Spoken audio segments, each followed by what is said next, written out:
ಮುದ್ದು ಮಕ್ಕಳಿಗೆಲ್ಲ ನಮಸ್ಕಾರ. ನನ್ನ ಹೆಸರು ಗಣೇಶ್ ರಾಮಚಂದ್ರ ಮಾಂಡ್ರೆ ಅಂತ. ನಾನು ನಿಮಗೆ ಕನ್ನಡ ಬೋಧನೆ ಮಾಡಲು ಬಂದಂಥ ಕನ್ನಡ ಶಿಕ್ಷಕರು. ನಾನು ಧಾರವಾಡ ಗದಗ ಜಿಲ್ಲೆಯಲ್ಲಿ ಈ ಹಿಂದೆ ಶಾಲೆಯಲ್ಲಿ ಕನ್ನಡ ಬೋಧನೆ ಮಾಡಿದ್ದೇನೆ. ಇನ್ನು ಮುಂದೆ ನಿಮಗೆ ಕನ್ನಡ ಬೋಧನೆಯನ್ನು ನಾನೇ ಮಾಡುತ್ತೇನೆ. ಪ್ರಿಯ ವಿದ್ಯಾರ್ಥಿಗಳೇ, ನಿಮಗೆ ನಾನು ಇವತ್ತೊಂದು ದಿವಸ ಕನ್ನಡ ವಿಷಯದ ಕುರಿತು ಕನ್ನಡ ಪಾಠಗಳನ್ನು, ಗದ್ಯಗಳನ್ನು, ವ್ಯಾಕರಣಾಂಶಗಳನ್ನು ಅಭ್ಯಾಸ ಮಾಡಿಸುತ್ತೇನೆ. ಇಂದಿನ ದಿವಸ ನಾವು ಕನ್ನಡದ ಒಂದು ಗದ್ಯ ಪಾಠವನ್ನು ಅಭ್ಯಾಸ ಮಾಡೋಣವೇ? ನಮ್ಮ ದೇಶ ಬ್ರಿಟಿಷರ ಕೈಯಲ್ಲಿ ಇತ್ತು. ಬ್ರಿಟಿಷರಿಂದ ಸ್ವತಂತ್ರತೆಯನ್ನು ಪಡೆದು ನಾವು ಸ್ವತಂತ್ರರಾದೆವು. ಹಾಗೆ ಈ ಸ್ವತಂತ್ರತೆ ಪಡೆಯುವಾಗ ಅನೇಕ ಊರುಗಳಿಂದ, ಜಿಲ್ಲೆಗಳಿಂದ ಅನೇಕ ಜನರು ಹೋರಾಟ ಮಾಡಿದ್ದಾರೆ. ನಮ್ಮ ಕರ್ನಾಟಕ ರಾಜ್ಯದಲ್ಲಿ ಯಾವ ಯಾವ ಊರುಗಳಲ್ಲಿ ಸ್ವತಂತ್ರದ ಹೋರಾಟ ನಡೆಯಿತು, ಯಾರು ಹೋರಾಡಿದರೆಂಬುದು ಚರಿತ್ರೆ ನಿಮಗೆ ಗೊತ್ತಿದೆಯೇ? ಗೊತ್ತಿದೆ ಸರ್. ಜಯಪುರ, ಬಾಗಲಕೋಟೆ, ಹಾವೇರಿ ಜಿಲ್ಲೆ, ಕಾರವಾರ, ಚಿತ್ರದುರ್ಗ, ಬೀದರ್, ಕಿತ್ತೂರು, ಮೈಸೂರು, ಮಂಡ್ಯ, ಕೋಲಾರ, ಕೊಡಗು. ನೋಡಿ, ಇಷ್ಟೆಲ್ಲ ಊರುಗಳಲ್ಲಿ ಕರ್ನಾಟಕದ ಎಲ್ಲ ಜಿಲ್ಲೆಗಳಿಂದಲೂ ಕೂಡ ಸ್ವತಂತ್ರತೆಗಾಗಿ ಹೋರಾಡಿದ್ದಾರೆ. ಮಧುಶ್ರೀ, ನೀನು ಒಂದು ಊರು ಹೇಳಿದಲ್ಲಮ್ಮ, ಕಿತ್ತೂರು ಎಂದು. ಕಿತ್ತೂರು ಯಾವ ಜಿಲ್ಲೆಯಲ್ಲಿ ಬರುತ್ತದೆ? ಬೆಳಗಾವಿ ಜಿಲ್ಲೆಯಲ್ಲಿ ಬರುತ್ತದೆ. ಕಿತ್ತೂರಿನಲ್ಲಿ ಸ್ವತಂತ್ರದ ಹೋರಾಟ ನಡೆಯಿತು. ಅಲ್ಲಿ ಪ್ರಮುಖರಾಗಿ ಯಾರ್ಯಾರು ಹೋರಾಡಿದ್ದಾರೆಂದು ಗೊತ್ತಿದೆಯೇ ತಮಗೆ? ಕಿತ್ತೂರು ರಾಣಿ ಚೆನ್ನಮ್ಮ ಮತ್ತೆ ಸಂಗೊಳ್ಳಿ ರಾಯಣ್ಣ. ನೋಡಿ, ನಮ್ಮ ಸ್ವತಂತ್ರತೆಗೋಸ್ಕರ ಎಷ್ಟೊಂದು ಜನರು ತಮ್ಮ ಪ್ರಾಣವನ್ನು ಪಣಕ್ಕಿಟ್ಟು ಹೋರಾಟ ಮಾಡಿದ್ದಾರೆ. ಹಾಗೆ ಹೋರಾಡಿದವರಲ್ಲಿ ಪ್ರಮುಖರಾದಂಥವರು ಸಂಗೊಳ್ಳಿ ರಾಯಣ್ಣ. ಸಂಗೊಳ್ಳಿ ರಾಯಣ್ಣನ ಬಗ್ಗೆ ತಿಳಿದುಕೊಳ್ಳೋಣವೇ? ಅದೇ ಪಠ್ಯ ಪುಸ್ತಕವನ್ನು ಇಲ್ಲಿ ಬರೆದಿದ್ದಾರೆ. ನಾವು ಇವತ್ತಿನ ದಿವಸ ಪಾಠ 9 ಸಂಗೊಳ್ಳಿ ರಾಯಣ್ಣ ಕುರಿತು ಪಾಠವನ್ನು ಓದಿಕೊಳ್ಳೋಣವೇ? ಪೇಜ್ ನಂಬರ್ ಎಷ್ಟು ಸರ್? ಪೇಜ್ ನಂಬರ್ 61 ಎಲ್ಲರೂ ತೆಗೆಯಿರಿ. ಪಾಠ 9 ಸಂಗೊಳ್ಳಿ ರಾಯಣ್ಣ. ಈ ಗದ್ಯ ಭಾಗವನ್ನು ಬರೆದವರು ಎಚ್.ಎಸ್. ಸತ್ಯನಾರಾಯಣ. ಪ್ರಿಯ ಮಕ್ಕಳೇ, ಪಾಠ 9 ಸಂಗೊಳ್ಳಿ ರಾಯಣ್ಣ. ಈ ಗದ್ಯ ಭಾಗವನ್ನು ಬರೆದವರು ಲೇಖಕರಾದಂಥ ಎಚ್.ಎಸ್. ಸತ್ಯನಾರಾಯಣ. ಈ ಸತ್ಯನಾರಾಯಣ ಎನ್ನುವಂಥ ಲೇಖಕರು ಮೂಲತಃ ಇವರು ಚಿಕ್ಕಮಗಳೂರಿನಲ್ಲಿ ಜನಿಸಿದರು. ಇವರು ಕನ್ನಡದಲ್ಲಿ ಪದವಿಯನ್ನು ಪಡೆದು ಲೇಖಕರಾಗಿ ಹೊರಹೊಮ್ಮಿದವರು. ಇವರಿಗೆ ಪ್ರೊಫೆಸರ್ ತೀನಂ ಶ್ರೀ ಸ್ಮಾರಕ ಚಿನ್ನದ ಪದಕ ಹಾಗೂ ಹಲವು ನಗದ ಪುರಸ್ಕಾರಗಳನ್ನು ಕೂಡ ಪಡೆದಿದ್ದಾರೆ. MA ಕನ್ನಡವನ್ನು ಬರೆದಂಥ ಇವರು ರ್ಯಾಂಕ್ನೊಂದಿಗೆ ಪಾಸಾಗಿದ್ದಾರೆ. ಹೀಗೆ ಇವರು ಕನ್ನಡ ಉಪನ್ಯಾಸಕರಾಗಿ ಸೇವೆಯನ್ನು ಸಲ್ಲಿಸುತ್ತಿದ್ದಾರೆ. ಅವರು ಸಂಗೊಳ್ಳಿ ರಾಯಣ್ಣ ಎಂಬ ಈ ಗದ್ಯ ಪಾಠವನ್ನು ಬರೆದಿದ್ದಾರೆ. ಅರ್ಥ ಆಯ್ತೆ? ಈ ಪಾಠವನ್ನು ಬರೆದಂಥ ಲೇಖಕರು ಯಾರು? ಇವರು ಯಾವ ವೃತ್ತಿಯನ್ನು ಮಾಡುತ್ತಿದ್ದಾರೆ?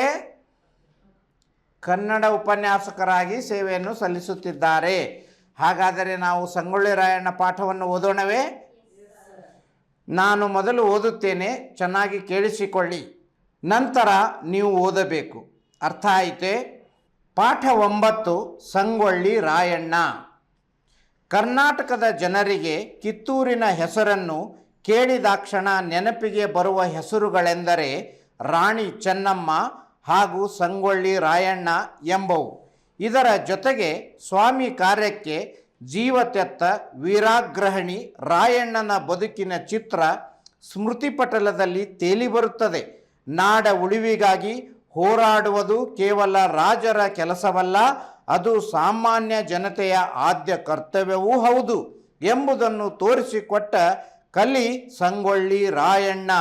ಕಿತ್ತೂರು ಸಂಸ್ಥಾನವು ಬ್ರಿಟಿಷರ ವಶವಾದ ನಂತರ ಸ್ವಾತಂತ್ರ್ಯ ಪ್ರಿಯರೆಲ್ಲ ಸಂಗೊಳ್ಳಿ ರಾಯಣ್ಣನ ಮುಂಚೂಣಿ ನಾಯಕತ್ವದಲ್ಲಿ ಸೇರಿ ಹೋರಾಟ ನಡೆಸಿ ಅವರನ್ನು ಹೊಡೆದೋಡಿಸುವ ಸಾಹಸ ಮಾಡಿದರು. ನಾನು ಹೇಗೆ ಓದಿದೆ ಹಾಗೆ ತಾವು ಓದುವಿರೇ? ಎಲ್ಲರೂ ಗಟ್ಟಿ ಸ್ವರದಲ್ಲಿ ಓದಿರಿ. ಪಾಠ 9 ಸಂಗೊಳ್ಳಿ ರಾಯಣ್ಣ. ಕರ್ನಾಟಕದ ಜನರಿಗೆ ಕಿತ್ತೂರಿನ ಹೆಸರನ್ನು ಕೇಳಿದಾಕ್ಷಣ ನೆನಪಿಗೆ ಬರುವ ಹೆಸರುಗಳೆಂದರೆ ರಾಣಿ ಚೆನ್ನಮ್ಮ ಹಾಗೂ ಸಂಗೊಳ್ಳಿ ರಾಯಣ್ಣ. ಇದರ ಜೊತೆಗೆ ಸ್ವಾಮಿ ಕಾರ್ಯಕ್ಕೆ ಜೀವತೆತ್ತ ವೀರಾಗ್ರಣಿ ರಾಯಣ್ಣನ ಬದುಕಿನ ಚಿತ್ರ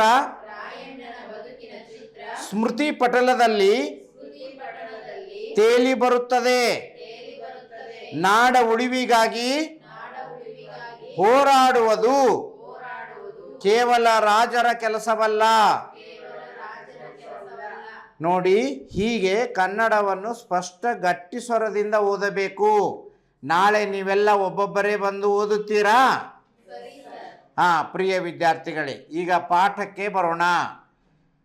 ಸಂಗೊಳ್ಳಿ ರಾಯಣ್ಣ ಪಾಠವನ್ನು ಬರೆದಂಥವರು ಎಚ್.ಎಸ್. ಸತ್ಯನಾರಾಯಣ.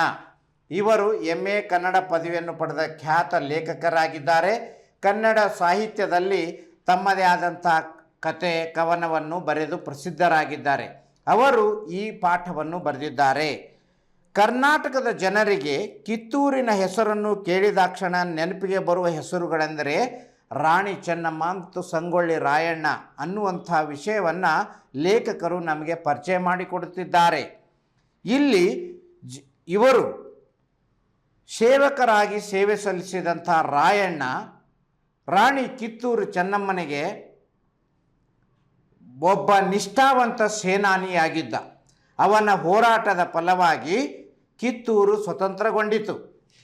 ಮಕ್ಕಳೇ, ಇಲ್ಲಿ ತಾವೆಲ್ಲ ನೋಡಿರಬಹುದು ವೀರಾಗ್ರಹಣಿ ಅನ್ನುವಂಥ ಒಂದು ಪದ. ಇದರ ಅರ್ಥವನ್ನು ಯಾರಾದರೂ ಹೇಳ್ತೀರಾ? ಕನ್ನಡ ಭಾಷೆಯಲ್ಲಿ ವೀರಾಗ್ರಹಣಿ ಎಂದರೆ ವೀರದಿಂದ ಹೋರಾಡುವುದು, ವೀರದಿಂದ ಹೋರಾಟ. ಸ್ಮೃತಿ ಪಟಲ ಅಂದರೆ ಏನು? ನೆನಪಿನಲ್ಲಿ ಸಂಗ್ರಹ. ಮಹೇಶ, ಸ್ಮೃತಿ ಪಟಲ ಎಂದರೆ ಏನು?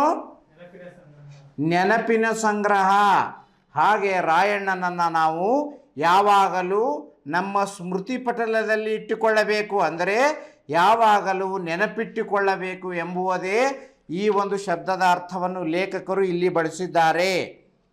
ಪ್ರಿಯ ವಿದ್ಯಾರ್ಥಿಗಳೇ, ತಾವೆಲ್ಲ ರಾಯಣ್ಣನ ನೋಡಿದ್ದೀರೋ? ಹಾಗಾದರೆ ನಾನು ಈಗ ರಾಯಣ್ಣ ಹೇಗೆ ಇದ್ದ ಎಂಬುದನ್ನು ತೋರಿಸುತ್ತೇನೆ.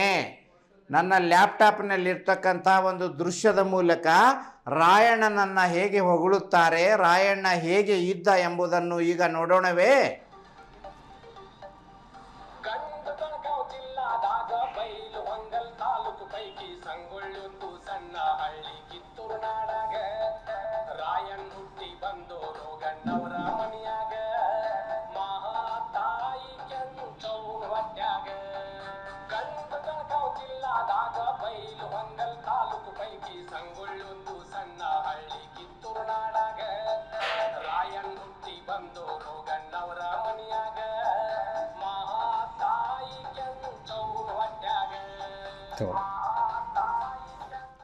ರಾಯಣ್ಣನು ಯಾವ ಯಾವ ಆಯುಧವನ್ನು ಹಿಡಿದುಕೊಂಡಿದ್ದ ಚೈತ್ರ?